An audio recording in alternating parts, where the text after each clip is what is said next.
Bagenzi Alice nzwi kuri mama Lionel n'umubyeyi Yesu yagiriye ubuntu. Mfite umugabo n'abana batatu. Nishimiye kongera kugera hano Imana ihangejeje amahoro ku kwezi kwa 12 kugezemo amahoro na Noheli ndayirya tu. Yesu we n'ubonana nzaburya. Umuyobozi wa gahunda ari mu mavuta ateye ubwoba ariko aranaduhanuriye. Hanyuma ndashimira cyane itorero muri rusange. Umuyobozi w'itorero ndamushimiye kongera kumpa amahirwe kongera guhagarara hano mvuga ibya Yesu. Ndamushimiye ndikuye ku mutima ndetse n'abo bakorana umurimo. Imana ibahe umugisha. Tugiye kuganira amagambo y'Imana. Ntabwo ndi bubatindire kuko bamwe muri mu mibare y'imirongo mutaragura by'inkoko, abandi muri mu mibare y'imirongo mutaragura by'inka. Umutima bamwe uri ku kanyama. Abatakabonye namwe ni muhumure kubonana muzakabona. Nta nubwo ari itegeko ko kuri Noheli turya inyama. N'ibiro bimaze kwiyongera nimushaka muzigabane. Tugiye kuganira amagambo y'Imana dusanga mu gitabo cy'umuhanuzi Yesaya igice cya 9 umurongo wa 5. Yesaya igice cya 9 umurongo wa 5. Nituhava turasoma muri Marko igice cya 5 umurongo wa 29. Naho hantu tugiye gusoma. Reka tubanze dusome Yesaya igice cya 9 umurongo wa 5. Haravuze ngo nuko umwana yatuvukiye duhawe umwana w'umuhungu, ubutware buzaba ku bitugu bye, azitwa igitangaza, umujyanama, Imana ikomeye, Data wa twese uhoraho, umwami w'amahoro.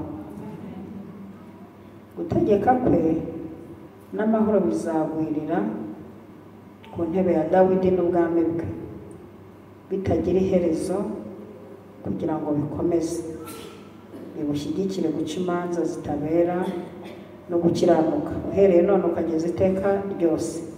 Ibyo ngibyo Uwiteka Nyiringabo azabisohoresha umwete we. Dusoreze mu butumwa bwiza bwa Yesu Kristo uko bwanditswe na Marko igice cya 5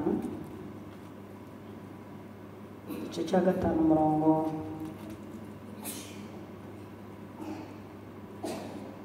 wa 29. Ariko reka duhere kwa 24 tugeze kwa 29 kugira ngo twumve neza. Aragenda ajyana nawe, abantu benshi baramukurikira bamubyiga.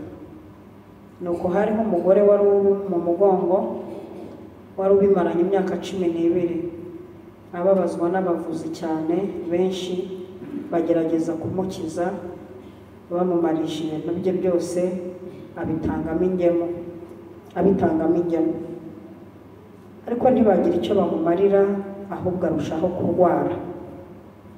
Yumvise ibya Yesu araza aca mu bantu, amuturuka inyuma akora ku mwenda we, kuko yari yibwiye ati ninkora imyenda ye gusa ndakira. Uwo mwanya isoko y'amaraso irakama, amenya mu mubiri we yuko akize cya cyago.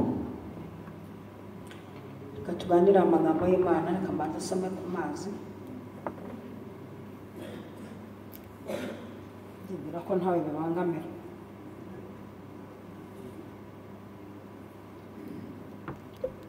Hari amadini amwe n'amwe akiri mu nzira y'amajyambere, isomye ku mazi ubwiriza bavuga ko ari ubwibone.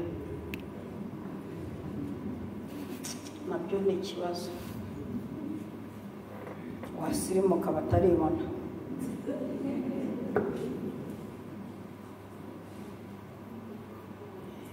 amadini nayo ndasengeye nonaha Yesu avukire mu mitima yabo. Ndabasuhuje mu izina rya Yesu Kristo. Ngira ngo muramenyere ntangira nivugira gake ukagira ngo nta kintu kirimo, ariko kiba kirimo. Abonye umuntu atangiye gake asoza neza. Tugiye kwivugira kuri Yesu Kristo wahavuye mu rubyaro rwa Dawidi, waje neza, yaje nta mpaka ajya, nigeze ajya impaka, dore ko nta n'uwari kumugisha impaka ngo abishobore. Kandi mu bintu byamuzanye hari agasuzuguro kamwe na kamwe yari aje kurangiza, kandi kari gahari. Agasuzuguro ka mbere kari gafitwe na Satani wari warafungiranye abere kuzimu, ahora ababwira ati uwo mwami azaza ryari. Ikindi yagombaga guca muri izi nzira zo kuvuka nk'uruhinja kugira ngo agaragaze ikimenyetso cyo guca bugufi, kandi yari afite ukuntu azi gucanga abadayimoni, nawe ntiyari yoroshye kandi nta nubwo azoroha. Uyu mwami twakurikiye aragahoraho. Abagore rero twebwe tumuvuga byimazeyo, kuko no kuba mpagaze aha ngaha hano kubera ari amaraso ye. Ibaze ko mbere na mbere jambo yariho, ariko akigira umuntu kugira ngo aze abane n'abantu baciriritse. Yarabanje yohereza abantu, aravuga ati mugende mubanze muhanure ko nzaza. Mu bantu bahanuye n'umugabo witwa Yobu, yaramuhanuye mu gihe yaratangiye kwishimisha urupfu. Aravuga ati genzi ko umucunguzi wanjye ariho, kandi amaherezo azahagarara mu isi. Amaso yanjye azamureba saa yundi, umutima wanjye uri kumarwa n'umukumbuzi. Yesaya nawe, Imana iguhe umugisha. Yesaya yaramuhanuye, ni nawe muntu wa mbere wajyanye inkuru aho Satani yafungiraniye abantu, abwira abera ati nimuhumure nsize muhanuye. Wamuhanura mu mazina ariyo nshaka ko tuvugaho muri iki gitondo, mu mazina ye. Aravuga ati duhawe, ahanura nk'umuhanuzi ubibonye ako kanya, kandi imyaka 100 ngaho irashira apfa atamubonye. Duhawe umwana w'umuhungu. Ako Yesu we, ndebera ukuntu na Satani yamenye ko Yesu azaza mu isi, kuko yari yaramusize mu ijuru kubera akajagari ke kubwibone yagize arikuza. Yaririmba yarekura amajwi ye 12, Lucifere yarekuraga amajwi 12, niwe muririmbyi wa mbere w'umuhanga wabayeho. Yabona ibintu ari sawa sawa, arikuza, bwibone buramwica, bamumanura nyine uko hepfo iyo nta kundi. Nawe ntiyagenda wenyine agira igice acikana, umugabo wese yari nta buri itima agendana, nta muntu ujya wigumura ngo buri gice ajyana, kandi twirukanye n'umwuka wo kwigumura mu izina rya Yesu. Hanyuma Satani aravuga ati nkurikije aho namusize nkaba ndi kumva amakuru ko azaza, reka nanjye mbone nk'umuntu w'umugabo ntambike ingabo mu kirere naza zizamunege. Arangije arabacanga, avukira i Betelehemu, ashiduka avukiye i Betelehemu. Noneho abanyabwenge bagiye kumuramya bahura n'umugabo w'umugome witwa Herode. Abanyabwenge baramubwira bati dufite amakuru twebwe uri kudukerereza, hari umwami wavutse, twabonye inyenyeri ye, ubu turamukurikiye tugiye kumuramya. Herode ati nimumara kumumenya ko ari byo koko inkuru ari impamo, mumbwire nanjye njye kumuramya. Bati turaza tubikubwire. Ngo bahageze bamuha amaturo, ngo mu guhindukira baburizwa n'umwuka mu nzira kongera gusubiza inzira kwa Herode, ngo barikomereze. Sinshaka kwinjira mu mateka ye yivuka na Noheli, tuzabivugaho cyane kuko tuzakomeza kuvumbura bimwe na bimwe, kandi ari nibyo twavumbuye, niyo mpamvu akenshi tuyivuga gutya nyine. Ndashaka kuvuga kuri aya mazina ngo azitwa igitangaza. twe n'izina rya mbere, umujyanama, Imana ikomeye, data wa twese uhoraho, umwami w'amahoro. Aya mazina yonyine yatuma n'umuntu utamwemera yemera kuba inyangamugayo akamuyoboka. Kandi umuntu wicaye hano yagize amahirwe kwemera umwami Yesu, nahumure ntabwo wakurikiye ubusa. Tukimara kumumenya, kuko twebwe twanamumenye bigoye. Ubu wasanga hano hari abana bavukiye kwa pasiteri bamumenye mu kivuka. Hari umuntu uri hano wakijijwe akivuka, barahari pastor bakijijwe bakivuka pe. Mbega yavutse akijijwe. Twe rero twamubonye kamaze mbega tumaze gucanganyukirwa, ariko tumuboneye twasanze bene wacu baramuririmbye gace baririmbye ngumva ngo araryoha umwami. Mbega twasanze baramuririmbye gace kuko ukuntu yaturyoheye. Mbega nza kumumenya kera mbamaze guhimba nk'indirimbo ijana, namumenye ijwi urumogi rwararyishe, mumenya imbetezi zaramennye amaso. Ariko aho namumenye, aho twagendaniye, ntabwo yigeze nterera. Ndashaka kuvuga ku mazina ye, ndimo ndashaka uburyo mvuga kuri aya mazina, kuko amazina afite aramubereye. Tuzajya dushyiraho n'andi gake gake, abo yabyaje bakarokoka inda, natwe tuzajya tumushakira irindi zina bitewe n'ibyo akoze. Kuko hari umuntu wasenze rimwe aravuga ati Imana iteye ubwoba, ihitiza nk'umukozi nyine iteye ubwoba, ngo azitwa igitangaza. Iri niryo zina rya mbere azitwa. Ariko izi nkuru z'uyu mudamu twasomye, we yavumbuye ariya magambo abanza ngo ubutware bwe buzaba ku bitugu. Ubutware bw'uyu mwami Yesu buzaba ku bitugu. Ko Yesu, abantu batemera Yesu sinzi ukuntu babayeho, ariko biragaragara ko babaye mu mibereho igoranye. Basi nimba utanafite imbaraga zo kumukorera umwemere, sibyo? Basi nimba no kumukurikira byarakunaniye mwemere, kuko aremewe. Ariko dufite umubare nanone mwinshi w'abamwemera ariko batamukurikira.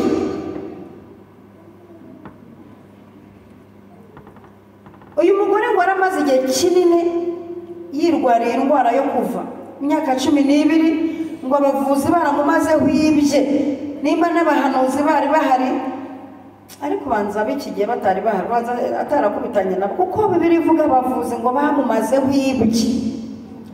Iyo aza gukubitana n'abahanuzi bino nabo bagashyiraho akabo, yari kurwara depresiyo, yari guhura na Yesu ararwaye depresiyo. Kuko abahanuzi bino bo bamwe bagutera depresiyo. Umuhanuzi udatinya kukubwira ati ravuze ngo urwo rugo si urwawe kandi rubyariyemo inshuro 5. Umuhanuzi udatinya kukureba ubibyibuhiye nkanjye ati inda utwite Uwiteka avuze ko ibyaye amahoro.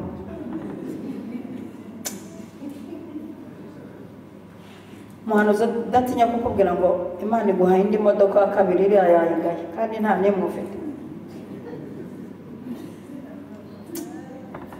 Umuhanuzi yerutse kuza iwanjye, arebye ahomba n'ibintu biri mu nzu n'ukonsa, ahita yimagina ko inzara yanjye. Abahanuzi bafite imagination rwose.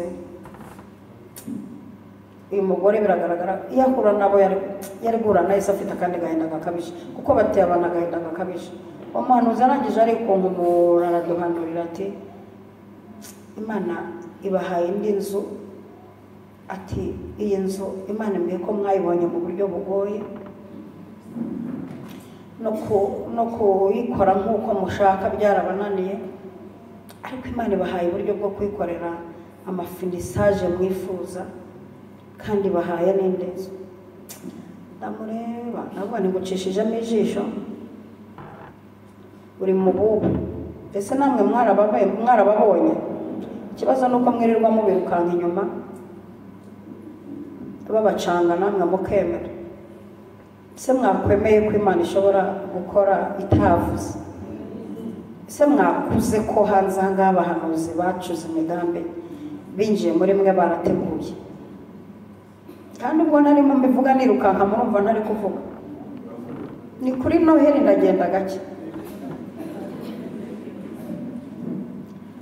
ese mwagiye mureba kure murebe ko aba bantu baje muri mwe barateguye? Ese aba bantu babaseseyemo ibintu barimo barabiteguye, babona mufite amafaranga mufite n'ubwoba. Icya gatatu, ntimujya munasenga. Icya kane, bamwe mwaje iwanyu muraguza mwimurira ubupfumu ku bahanuzi, barababaza. Niyo mpamvu azagucanga utwawe akatumara, kakubikamo ubwo bakakubwira ko inyuma hariya hari igini, akakubwira n'ibara ry'igini rihari. Ubundi ntabwo Imana ishobora gukora itavuze. Ishobora gukora itavuze. Mama, iyo telefone iri kukurangaza, si ngombwa ko nkamera, uratuma udafashwa. Kandi niyo umuntu andebye arafashwa. Ukurikije rwose ahantu Imana imvanye, mufite amahirwe ko mumbonye nteye ubwuzu. Hari ababona abanye nabo imyaka 11 nteye agahinda.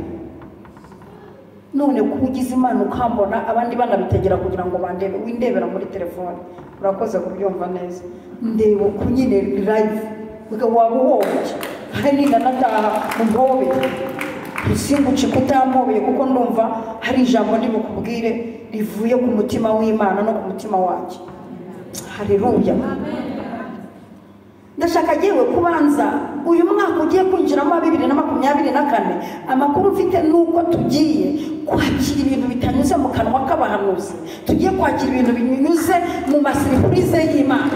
Kandi ndahanuye kuko ndashaka kuwinjiramo izi mikrobe zakuvuyemo, kuko tugiye kwiga ku izina ryitwa igitangaza. Azitwa igitangaza. Igitangaza ni ukwakira ikintu utaru watekereje utari witeze.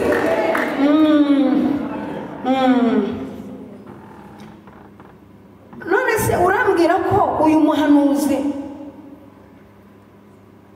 utinyuka akakubwira ngo va kuri ako kazi Imana imbwiye ko atarakumugisha? Cyambere ntararya umushahara wa buri kwezi ngo wumve uko n'umushahara uryoha. Cya kabiri, nigeze akandagira no mu ishuri usibye indimi zishaje bavuga, kuko Yesu yaravuze ngo muzavuga indimi nshya. Bari kuvuga izishaje. Uracyakumva urwo mwavuga, wajya hari ukumva n'undi nirwo avuga, wajya hari ukumva n'undi nirwo avuga. Ni indimi zirimo kata. Kandi gusenya uyu mwuka ni gusenya umwuka nta kintu. Uyu muntu utinyuka akakubwira ngo reka ako kazi ngo Imana imbwiye ko bakagutegeyeho. Icyambere, nta mashuri afite, niyize ngo yumve ukuntu minerval ivuna, ngo arwana no kugaruza minerval. Azaguhanurira nk'umuntu nyine winjije. Ariko icyama n'abahanuzi bakajya no kwiga niyo yayo. Ndabivuze ntacyo mba. Ibuze nubura segonderi wige n'ishuri rya Bibiliya, kuko umuhanuzi uhanura arakandagiye mu ishuri rya Bibiliya, n'umuhanuzi uhanura atarakandagiye no muri garidiyeri. Biranatandukana. Hakaba n'umuhanuzi uguhanura atarakizwa. Shari umuhanuzi umushizi w'isoni yigeze guhagarara mu rusengero, aravuga ati Uwiteka yabagaye, aravuze ngo ubwo buguru umusobekeranya mu nzu yamuza kumuramya mumurira batira inzu, muvana ubwo buguru bwanyu mu rusengero. Abwana ibyo mba mvuga. Gushaka kugira impano utarakizwa, gushaka kugira impano ugifite ubushizi bw'isoni bwo kwa nyogosenge, uzabihuza ute? Kandi batumye muhera no mu ngo zanyu ziwanyu. Uribonera umusore wamukunda ati ivuze ngo ntabwo ari we yamugaye, uwawe ntarazi, ukabukubitanya n'umwaku kubera umuhanuzi. Kandi hari umuntu natumwe wano. Ntabwo ndi kuvuga ibi bintu nk'umuhanuzi wiganirira, nagutumwe. Wikundiye umuntu, urukundo urarufite, birahura, ako muba mujya kubaza umuhanuzi ngo mwumve ko ibintu ari byo, ubundi wowe wumva atari byo. Ibaza ibintu nawe wumva ko ari byo, none ugiye kubaza umuhanuzi ngo abikumvishe. Ako si biniki koko. Bibiliya ngo nimuyobe. ndaje ngo twige kuri aya mazina aratuma wihagararaho kandi mujye munihagararaho hano mugeraho Imana ivugira nawe witavuga tuzi ko igikora yabanyujije mu nyanja itabivuze icamo kabiri inyanja itabivuze ntabwo yigeze babwira iti genza abanyuza mu nyanja oya bashidutse bayinyuza kandi umwaka tugiye kwinjira ni ukuri reka mbabwize ukuri bantu mutagize ibintu mwiyandurisha mugiye kubona ibitangaza bitiriwe bica ahantu kure no mu nyanja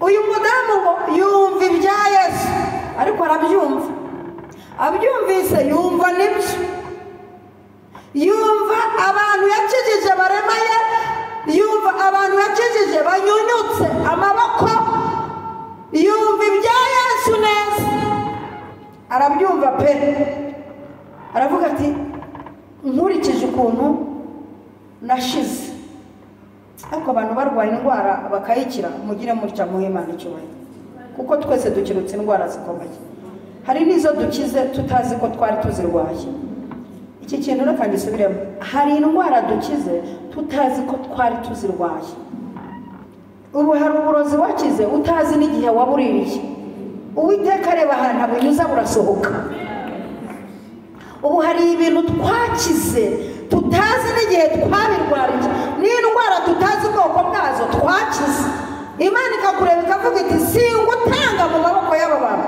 ndakubundararaho uyu mudamu ngo aca mu bantu yumvise ibya Yesu neza kandi ntazagire n'umuntu ugufa gusa ngo akwinjize mu bintu tumva ntimukagendere mu kigare dore abarokore benshi mwaje mugendera mu kigare ibintu mutabyumva kubera ikigare nimwe muri kuducanga muri kunywa inzoga murepeta kubera waje mu kigare banza ubyumve neza kuko hari abantu batajya bumva neza Imana yakubwira ngo nzakugirira neza ukumva uzicara ikugirira neza utakoze ngo yumva ibya Yesu neza jya wumva ibi bintu neza kuko hari abantu babyumva nabi Imana ikakubwira iti nzakubakira ukumva ko izazi kubaka utazindutse mu gitondo cya kare ngo ujye kwa Mutangana wenda urangura inyanya uzisubize wunguke na 5 kuko wabyumvise nabi barakubwira ngo ku musaraba biranagana niwabyumva neza uzawumva ko hanagana amazu n'amamodoka n'amabizinesi uje usanga n'ibigeragezo binaganaho iyo byumva neza ntabwo urimo uvuga ngo Imana irakwanga uyu mugore ngo yumva ibya Yesu neza abantu nimwumve neza mwinjire muri uriya mwaka mwarabyumvise neza ubundi mubyumve ibi bintu birumvwa n'abanyabwenge ibi bintu kugira ngo ubyumve birasaba ko byibuze uzi imara ya kane kuko ifite ibintu ku rubuto yumva ibya Yesu neza hari abantu batigeze bumva ibya Yesu neza yabwiye ngo winjije mu rugo nzaruguheramo umugisha uhagaze usanga n'ingumizamo kandi ntumenye ko iyi ngumi ishobora kuba yihishamo igitangaza utazi ariko nubyumva neza uramenya ko hajya hazamo n'ibintu bishaririye ariko ukiyaranje ukajya ushyiramo isukari nyinshi kugira ngo biryohe ubundi hari ibigeragezo bisharira ukajya ujya mu masengesho y'iminsi 2 ukanagamo isukari ukongera ukajya muri ubutayu ukanagamo akandi gasukari ugakoroka ukabyuka saa 9 ukagumya ukanagamo ikigeragezo mpaka ukakivanamo uburure ibintu muri kubyumva cyangwa nzabyigishe i Nyanza na Nyabisindu aho banywa amata menshi uyu mugore ngo yumva ibya Yesu neza hari abantu bihutiye kwambara agatimba n'impeta barimo barwanira iriya ndirimbo ngo arajaraja araberewe ntibamenya ko hashobora no kuzamo ngo arajaraja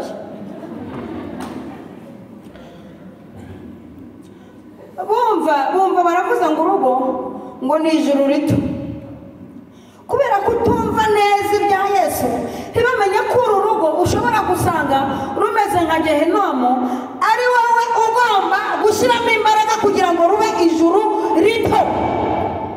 Akomana wafashije aba bantu bakumva icyanzanye. Ni wowe ufite kata mu buryo bw'umwuka. Kurya ngo burya abanyamwuka bagira kata. Murabyemera ko abanyamwuka ari kata bagira? Abanyamwuka bagira kata.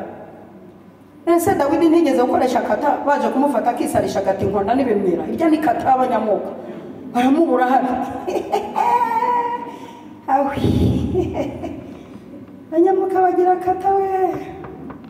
Bagira kata. Kumbe uru rugo birasaba ko hari kata z'umwuka wera wiga kugira ngo rube ijuru rito. Ntabwo ari ijuru rito kubera ko ari urugo. Ni wowe urwinjiyemo kurugira ijuru rito. Uyu mugore yumva ibya Yesu neza. Ibi bintu rega ni mu byumve neza. Sobanukirwa. Biratuma nuzajya uhura n'ikigeragezo kubera ko wumvise ibya Yesu neza. Ukamenya ko no mu biki habamo ibigeragezo kandi ukagica hejuru kigasiga uhagaze. Ukakitwaramo neza kigasiga uhagaze. Ubu kandi kuvuga ku bigeragezo ntabyo ugira. Hari abantu babaho nta bigeragezo. Ariko hari n'igihe uri mwiza bikagutera ikigeragezo, ukakubera ikigeragezo. Nta muntu utagira ikigeragezo. Biterwa n'ibiro kije gipima. Hanyuma rero abahuye n'ibigeragezo n'ababifite mufasha kumva ibya Yesu neza. Kuko byumve neza. Hari igihe ugenda ugasanga hari ahantu Yesu yarambitse ikigeragezo gituma uzamugeraho amahoro. Kavuga ati umuntu ndabona gifite ubusivire bwinshi, reka ndambike ikigeragezo mu rugo rwe. Noneho sinde bugishyira mu rugo hose, reka gishyire muri stoka habika ibiryo. Hajya hahora humye. Ariko kubera ko wumvise ibya Yesu neza, ukajya ubwira stoka uti naho imitindi itato inzabibu nise nta kabuza nzishimira Uwiteka. Uyu mudamu ngo yumva ibya Yesu neza. Ngo araza ngo n'imvune z'uburwayi bw'imyaka 12 no kutinuba ikindi no kwiyakira. Uyu mugore namwigiye ibintu byinshi. Kwiyakira kwiyaminiya kutiha kato. Uyu mudamu Imana nk'umugisha. Hari abantu mu kigeragezo biyima kandi Yesu atabimye. Hari abantu mu kigeragezo bumva batashyiramo agatege. Uyu mugore yari afite gushyiramo agatege, kutiha kato, kumva ko bishoboka ariko niyo byakwanga ariko byanga yagerageje.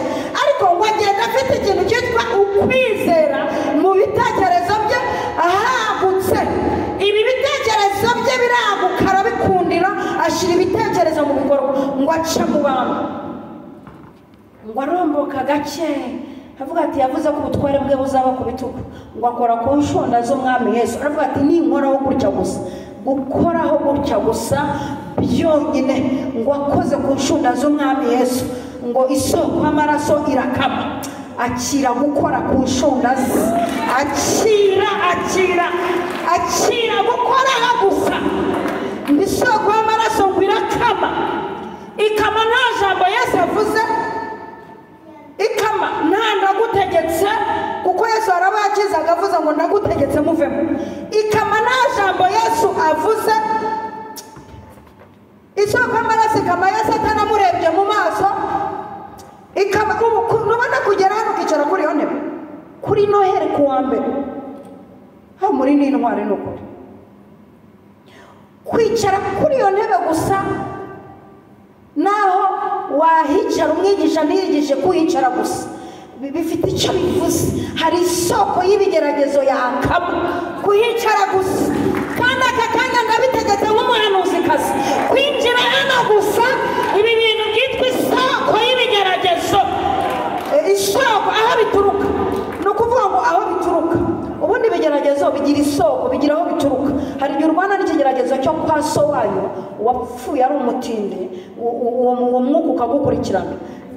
Niyo mpamvu Uwiteka ajya gutabara ageze ku isoko akica ibyo bikarande.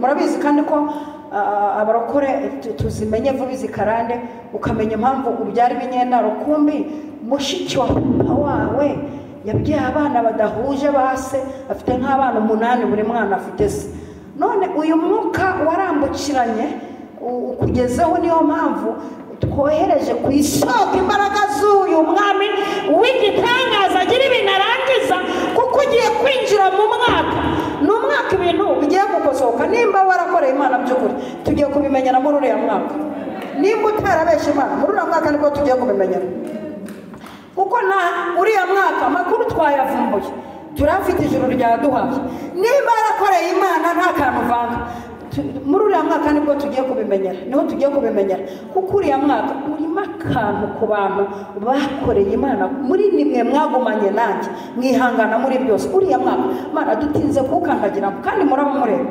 simbivuze kuri no tariki ya 25 uriya mwaka muraba mureba utaragera no mu kwa kabiri hari abantu bazagira amashimwe aremereye mu kanwa hano ni kubona bageze nko kuri barindwi bazagira amashimwe aremereye tutaragera mu kwezi kwa kabiri kuri ya mwaka bamuzazana amashimwe aremereye muri urusengero y'ibyo mugiye gukora kandi mbivuze ntiriwe ntera hareruya z'imirambararo kandi birabaye ntabwo itariki 28 z'ukwa kabiri zizajya harimo abantu bageze kuri barindwi bazazana amashimwe aremereye tera hareruya numve aha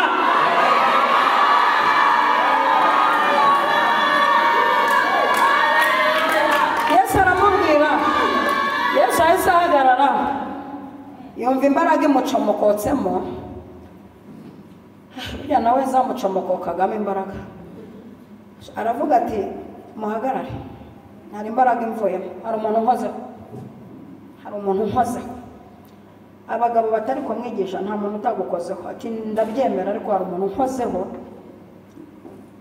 afite intego yarumvise ibyanjye neza hari umuntu nkozeho yarumvise ibyanjye neza kuko hari abari bamukurikiye bategereje ko abona atubura imigati bakirira n'akanyama n'agatsima hari abamukurikiraga ari ukubera ibiryo atanga hari n'abamukurikiraga bavuga bati kuko ari wowe ufite amagambo meza y'ubugingo bakamukurikira ku bw'ijambo ry'ubugingo hanyuma umwigisha arangije abwira umudamu ati igendere wowe igendere kwizera kwawe kuragukijije umugore atahana igitangaza azitwa igitangaza Imana ikomeye data wa twese hari abasore babonye igitangaza mu itanura ryaka umuriro iri zina reka turivugaho nk'iminota 3 babonye igitangaza mu itanura ryaka umuriro noneho Bibiliya iravuga ngo ababanazemo aba ni bameshake Saduraka na Abedinego ngo ababanazemo ibirimi by'umuriro byarabasumiye kandi reka nkubwire ku ijambo rivuga ngo Uwiteka ngo ajya atanga ibitambo agatanga ingabo nyinshi zigapfa ku bwacu cyo ni kimwe cya kabiri mujya mwumva hari inkuru zivugwa ngo runaka ngo bamutambyeho ibitambo ngo abantu batamba ibitambo biriya bintu uruhande rumwe nibyo ariko nashaka kuza hano kukubwira ko Uwiteka ajya atanga ibitambo kugira ngo ubeho kabivuge nkwegereye urasanga kugeza kuri izi tariki uri bubara ubwoko bw'ibitambo Uwiteka yatambye kugira ngo udapfa ndafashijwe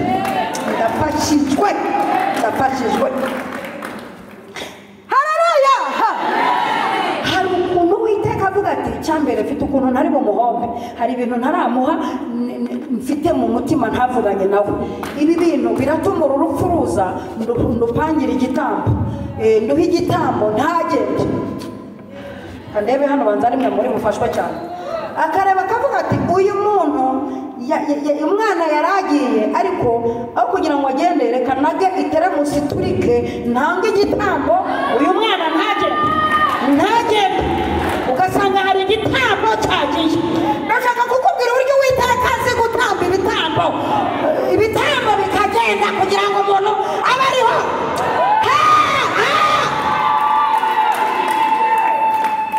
ibyanganzaho muri uyu mwaka ndamushimiye yatanze ibitambo byinshi kugira ngo abe mpagaze aha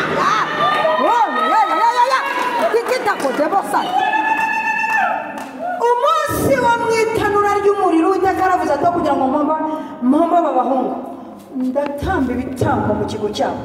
Ibitambo niba ari abantu babanazemo ngo umuriro uhita ubasumiruza nka soma bakurura Uwiteka atamba ibitambo kugira ngo babe kugira ngo uriho hari igitambo cyabigendeyemo.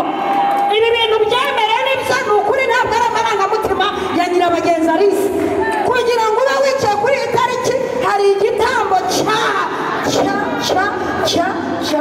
cyabigendeyemo cyagiye Uwiteka yahaye urupfu ruje ati jyana iki ngiki ariko simurekura atarambara agatimba ngo bamuririmbire ngo bambaye ibyera baraje jyana iki warupfuwe waruje hitana ikijyana.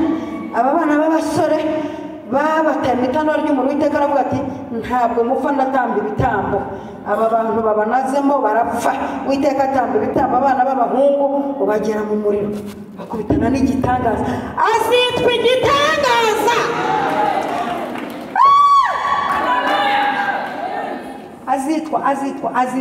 Azitwa Yesaya we warayavuze amazina kweli. Ngo bageze mu muriro ngo batangira kugendamo ngo nk'abari mu rusengero batangira kugendamo baririmba aradukunda umukiza aradukunda azitwa igitangaza umujyanama Imana ikomeye data wa twese n'umwami w'amahoro. Ngo bagendagendamo ngo iryo joro cya gitangaza kirazamuka kijya ibwami ku muyobozi w'iryo joro buri bitotsi ritaratandukana. Igitangaza kiramumanukana kimuzana ku itanura ry'umuriro ngo arungurukamo ngo abonamo abasore batatu Meshake Saduraka na Abedinego ngo abonamo n'ikindi gitangaza ishusho y'uwa kane. Arangije aracibwira ko ari igitangaza aravuga ati uyu we bari kumwe afite ishusho isa n'iy'umwana w'intama. Arangije babazamuramo azitwa igitangaza. Ibintu Imana ikora akavuga ati iki cyo ni igitangaza kandi ndashaka ko ugabanya ibintu by'ikirokore kinini winjire mu mwuka nkubwire ngo akira igitangaza uyu mwaka utararangira. Akira igitangaza umwaka utararangira. Aya akira wowe n'abawe akira inokado akira igitangaza.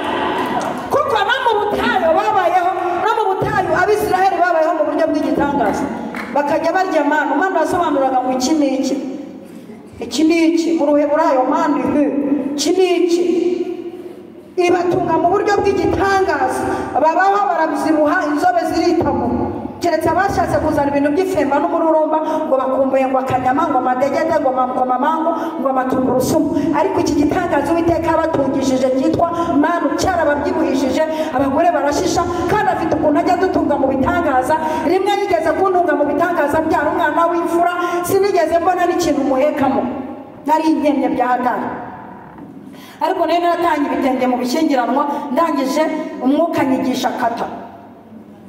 nyigisha kata arambwira ati ntuzasiba amateraniro ngo nuko wabuze icyo heka mu mwana. Niga kujya nkenyera igitenge kimwe n'iribaya ryacyo noneho nkajya mfata ikigoma nkazingira mu gitenge cya gatatu mutega mu mutwe nkagiheka mu mwana. Igitenge kinaheka neza umwana ntajegera. Nabikoze ku cyumweru cya mbere, ku cyumweru cya kabiri, ku cyumweru cya gatatu abagore bose bo mu rusengero bari babikoze bazi ko ari stili igezweho. Ibintu bya Yesu ni igitangaza. Umwana wanjye nkajya nsengera amazi mu gitondo nkavuga ni wa mazi we nshyizemo sosoma nshyizemo uburo nshyizemo ingano nshyizemo amasaka y'umweru n'ay'umutuku nguhinduye sosoma ya danje. Umwana nkamuha amazi akura mu bitangaza mu rusengero baramurangariraga yiyongeraga ibiro buri munsi. N'ubu n'umuhungu w'iboga azitwa igitangaza. Twe turiho kubw'igitangaza tubeshejweho n'igitangaza. Ntabwo bizavamo umushahara ukorera no kwishyura inzu na minerivare ntabwo bizavamo ariko kuko azitwa igitangaza. Kubera ko ari igitangaza turya ibiruta ibyo twinjije twambara sitire zirutaye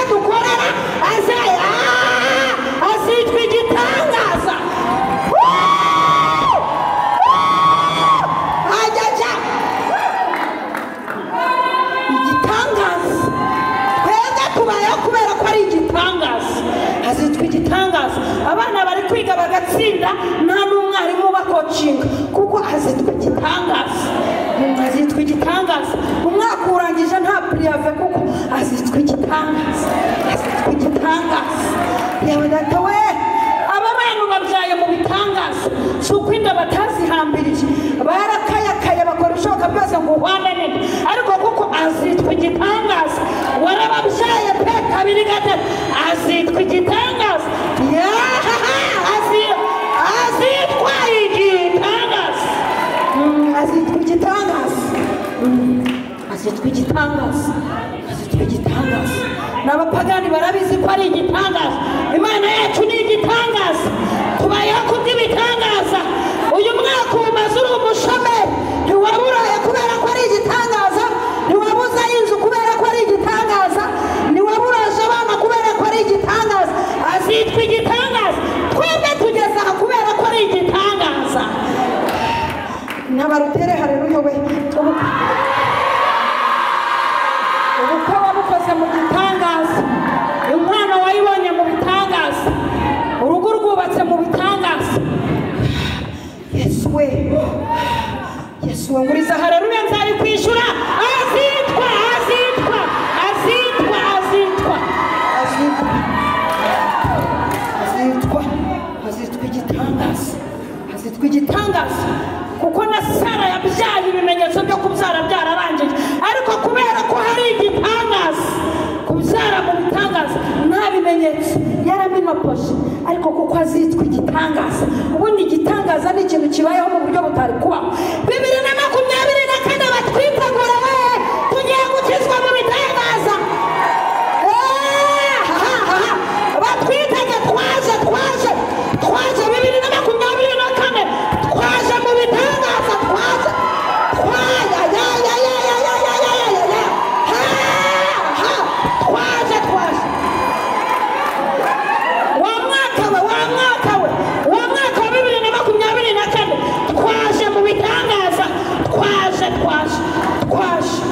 Twitegure twaje.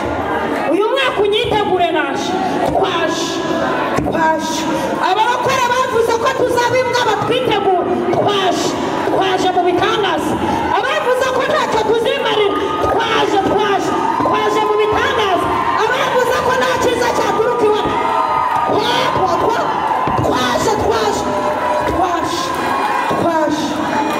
Twaje. Azitwa igitangaza.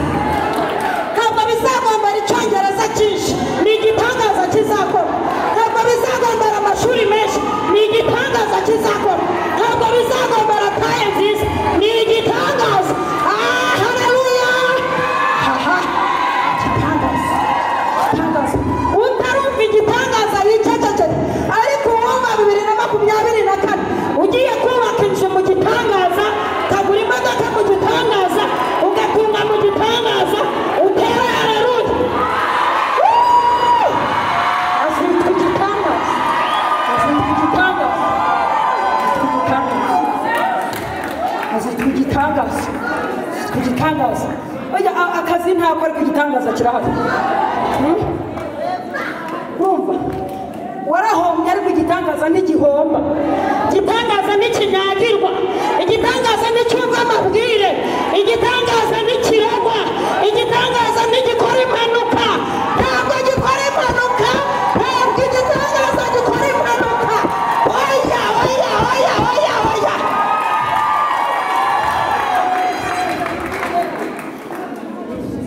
Umva ko bazi koga. Waroze umushahara ntacyo kumariye, ariko igitangaza ntibazacyoga. Waroze iduka ryawe ngo uhombe, ariko igitangaza ntabwo bazacyoga. Kuko igitangaza ntikigira aderesi, ntikigira inzira izwi. Igitangaza ntigica ahantu uzwi. Igitangaza ntikinyuramo. Igitangaza gica ahantu nawe utazi. Niyo mpamvu nta mukonikoni uzakiyoga, kuko nawe gica ahantu utazi. Ariko mana we,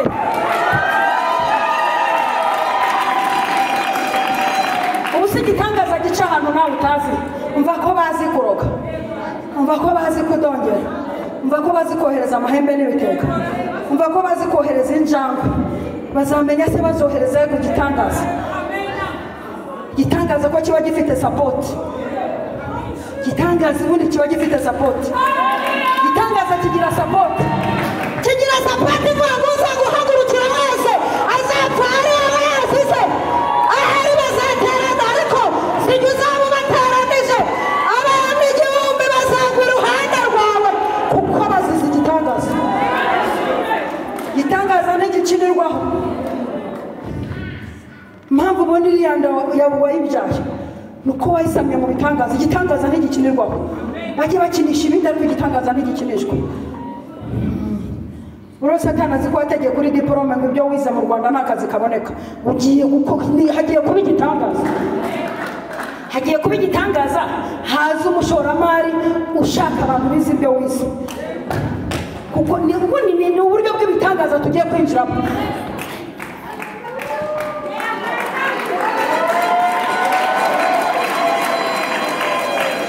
Urabona ngo ibintu nize ngo nta kaminuza wize ngo nta kazi ngubona. Kubera iki se ko haje igitangaza? Bite byabo ariko. Bite byabo ko haje igitangaza. Hazitwa umujyana. Hazitwa umujyana. Dufite ukuntu turyama. Dufite ukuntu turyama. Bateguye Uwiteka akaza nk'umujyanama ati maze ntimuce muri ziriya nzira. Bafite ukuntu Herode avuga ati nuze uce muri ino nzira uze kumbwira nze muramye, ariko umujyanama ati ntimusubize inzira kwa Herode. Umujyanama, Mwuka Wera nk'umujyanama, Yesu nk'umujyanama. Aya mazina yitwa y'ubujyanama. Hagiye kujya tugira inama, atubwira tumva uyu munsi ntimurenga umuryango. Hari igihe umujyanama yigeze kumbwira ngo umare iminsi 3 utarenga umuryango. Naho batipe bari bateze ibintu, kandi ibyo bateze kubera ko byambuze byarabasubiranye. Uwiteka arambwira ati uriya muntu muhu yabyimbye amaguru, iyi umunsi nkubwira ngo ugume mu nzu iminsi 3. Ibyo yari yateze byarakubuze biramusubirana. Kuko azitwa umujyanama, azajya tugira inama. Nzabana namwe, nzagendana namwe, nzajya mbabwira ibyenda kuba, nzajya mbasura mbabwira ibyenda kuba. Twebwe tugiye kwinjira mu gihe tuzajya dukorana nayo, atubwira ibyenda kuba. Atubwira ibyenda kuba, umenye n'umwana uzabyara utiri ujya gutanga amafaranga wo muri ekogarafi. Kuko tugiye azitwa umujyanama. Azitwa umujyanama atwigishije uko twubaka. Yewe nta masange wigeze ambwira ati bubaka gutya, ariko Umwuka Wera nk'umujyanama. Ndumazemo imyaka 17 nta rushyi nta siki nta gicucu, kubera ko umujyanama yambwiye uburyo azitwa umujyanama. Azitwa umujyanama. Biragaragara ko abuze kugira inama nta nizo bafite. Ubundi uriya mugore arakugira inama we yarabishoboye, ariko Umwuka nk'umujyanama azitwa umujyanama. Azakubwira azajya nakubwira ati bipfushize impapuro ubusa udepoza hariya. Azitwa umujyanama akubwira ati ukora ibi. Azitwa umujyanama.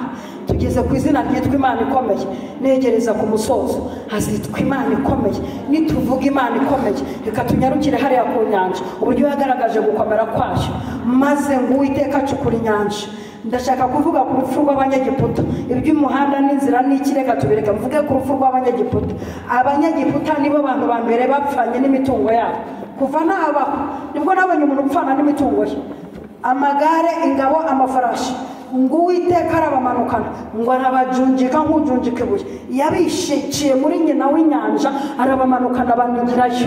Abanigira abereka ko ari Imana ikomeye. Yari yarabwiye Farawo ngo nziheshereza icyubahiro ku bwoko bwanjye. Ndi Imana ikomeye. Imana ikomeye. Ndi Imana ikomeye. Ni Imana ikomeye. Ni Imana ikomeye. Ni Imana ikomeye. Hano umugabo ashatse kuvuga ngo naho amarembo y'ijuru akinguka ntabwo ibiryo byaboneka. Ku Imana ikomeye aravuga ngo uzabirebesha amaso ntabwo uzabirya. Imana ikomeye. Imana ikomeye yankoreye ubukwe, ndashaka baravuze ko ntazava iwacu kubera Imana ikomeye. Bajya bakinisha iby'iwabo ariko Imana ikomeye. Ndashaka kuvuga ku Imana ikomeye. Yongeraho ko ikomeye. Irakomeye. Irakomeye. Ndi Imana ikomeye.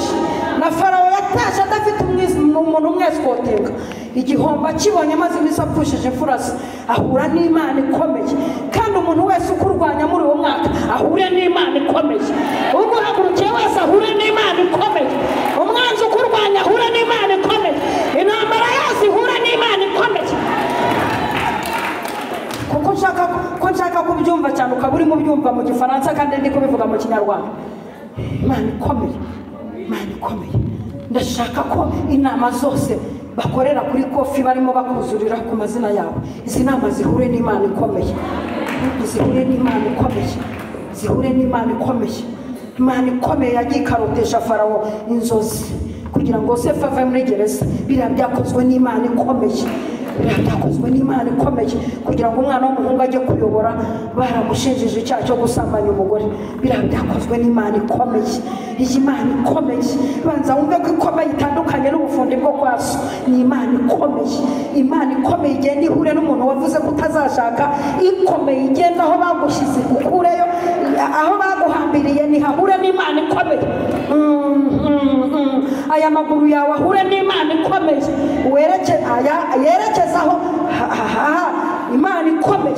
Imana ndi kubyumva icyama aba bantu bakamenya ko Imana ikomeye. Elisa yabwiye Gehazi ati gabanya amagambo, wimbwira ngo turashize turapfuye. Imana ikomeye yohereje ingabo, amafarashi y'umuriro azungurutse iki gihugu. Ahubwo Imana ikomeye igufungura amaso urebe uburyo Imana ikomeye yohereje uburinzi. Akira Imana ikomeye mu buzima.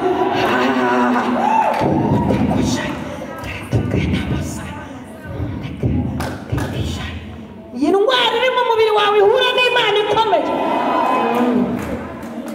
Kandi ndagusengeye indwara yose ufite kugeza kuri yo mu maraso nihure n'Imana ikomeye, nihure n'Imana ikomeye.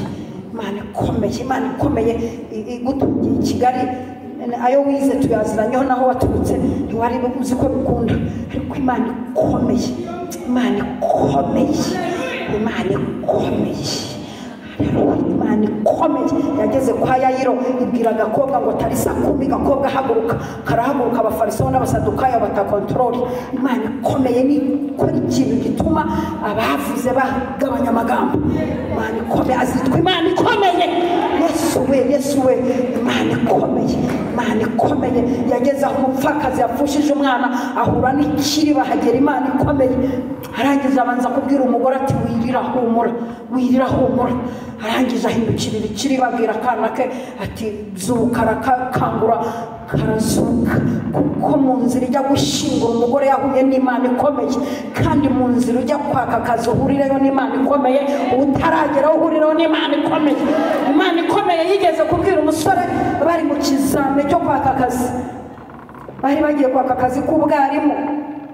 Histori yabayeho kandi yabereye muri Kimisagara sikuri, ngo bari babahamagaye mu kizamini ari abantu basabye akazi k'ubwarimu, banditse ari abantu 5 bashakamo umuntu umwe. Barabwira ati saa 2 mwe muhageze muze mukore ikizamini. Saa 2 barahagera, ubakoresha ikizamini nawe arahagera. Ahageze ngo saa 4 saa 5 iragera, uwa mbere aravuga ati bino gukinisha abantu hano nta kazi gahari, reka nigendere.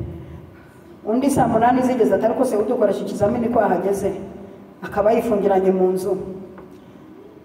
Ibi nabivamo abarigendeye. Saa 9 undi nawe baragiye, saa 10 undi nawe baragiye. Uzi amakuru y'Imana ikomeye aravuga ati nzi ko na nyuma ya Zeri irakora. Na nyuma ya Zeri irakora, na nyuma ya Zeri irakora. Uzi amakuru y'Imana ikomeye aravuga ati ubwo nkoresha ikizamini arimo. Bakaba bavuze ko dukora ikizamini, ntabwo ndi butahe. Ngo asohotse asanga abantu bose ku mugoroba batashye n'usigaye, aravuga turatsinze, ikizamini cyari iki, uratsinze. Imana ikomeye ati impamvu utsinze, kwigisha abana bisaba kwihangana, dusanze ari ufite ukwihangana, akira akazi. Imana ikomeye yamubwiye iti ntuve aho ngaho. Data wa twese uhoraho, umvira izina yitwa sha. Data wa twese uhoraho. Kera abagore n'abakobwa ntabwo twabarwaga, igitsina gore n'abana ntitwabarwaga, ariko umwenda ukingirije ahera utabukamo kabiri ngo uhereye hejuru. Ariko kuki wahereye hejuru we? Kuki wahereye hejuru? Guhera hejuru tuzabyigisha pe. Uhera hejuru utabukamo kabiri. Data wa twese uhoraho, kugira ngo n'abagore, data wa twese abagore duhita tuzamira izina ni twebwe. Yaryitiriraga Yesaya arimo ahanura, yari yatumye kubwira abagore ko azaba ari data wa twese. Abagore murahari ngo mutere haleluya.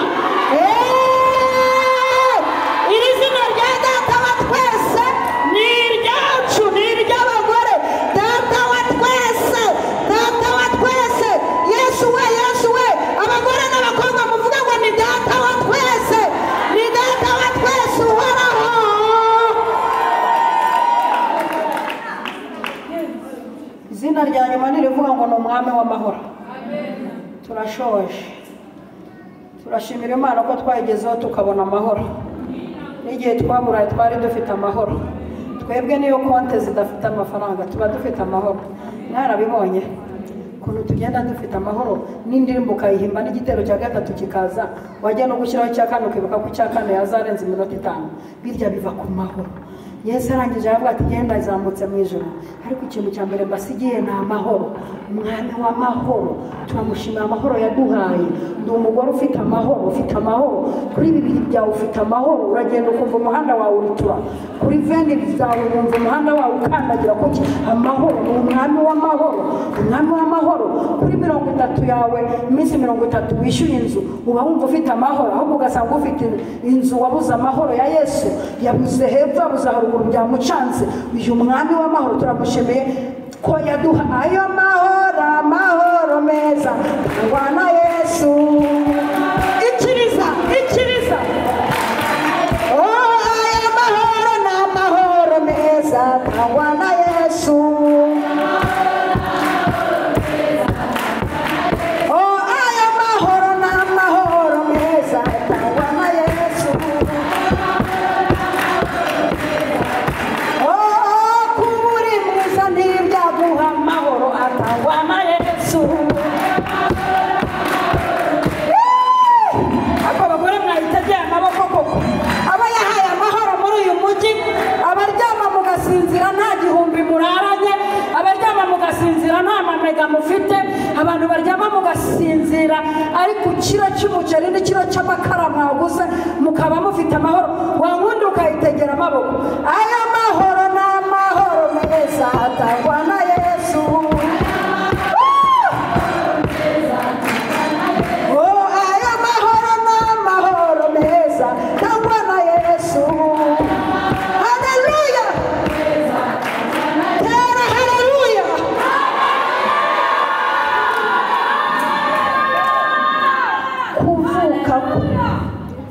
Kuvuka ngibi ibintu byamuzanye muri aya mazina.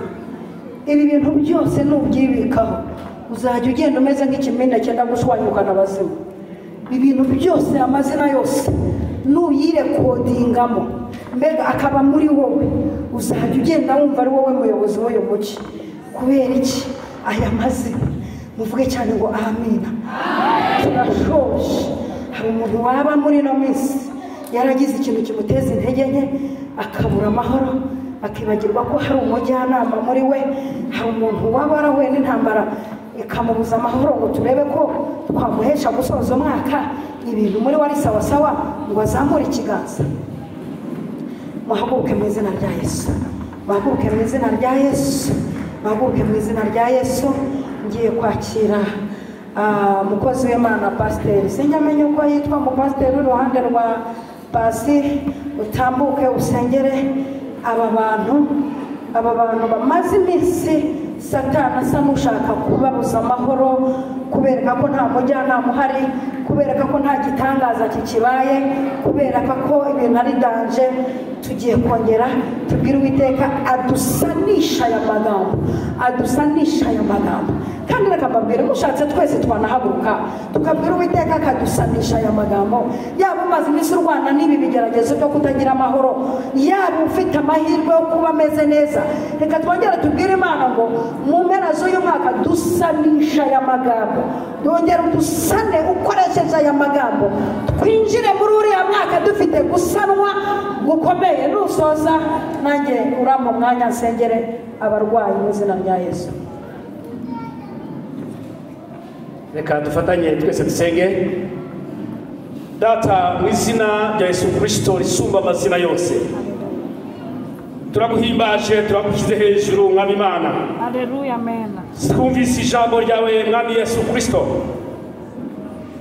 yuko Yesaya kubonye imyaka 700 utaravuka, ariko akubona ari muri presa, akubona ko uri umwami uje, akubona ko uri Imana ikomeye ije, akubona ko uri umutegetsi ukomeye uje, akubona kuri igitangaza nanone ahangaha akubona kuri Imana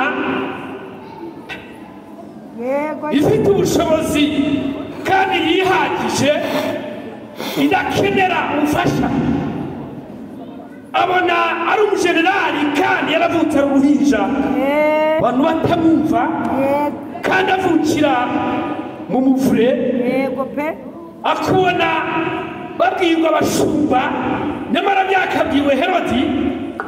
Abanyabwenge nabo babimenya baza gusobanuza umupagani, ariko umwuka wera arabayobora arabatwara.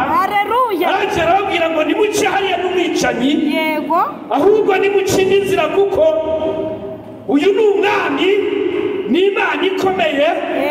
Imana ijya yisubiramo ikaba umuntu wabaye umuntu, akaza kubana n'abantu, akaza kuba mu bantu, akaba mu mutima w'abantu, akaza kuba mu ruhande rwabo nk'ingabo ikomeye, akaza kuba rema mu buzima bwabo, akaza kurema ibyo abantu batabonesha amaso y'umubiri, akarema kugira ngo uyu munsi umuntu niyizera abone igitangaza. Umuntu niyizera yumve ko afite umubyeyi nubwo waba ari imfubyi. Umuntu niyizera amenye ko afite amafaranga y'ubukode nubwo atarayabona. Umuntu niyizera abone ko minerva izaboneka no gutwara umwana ku ishuri. Umuntu niyizera abone yuko azabona umugabo nubwo ataraboneka. Umuntu niyizera abone ko abonye umufasha nubwo ataraboneka.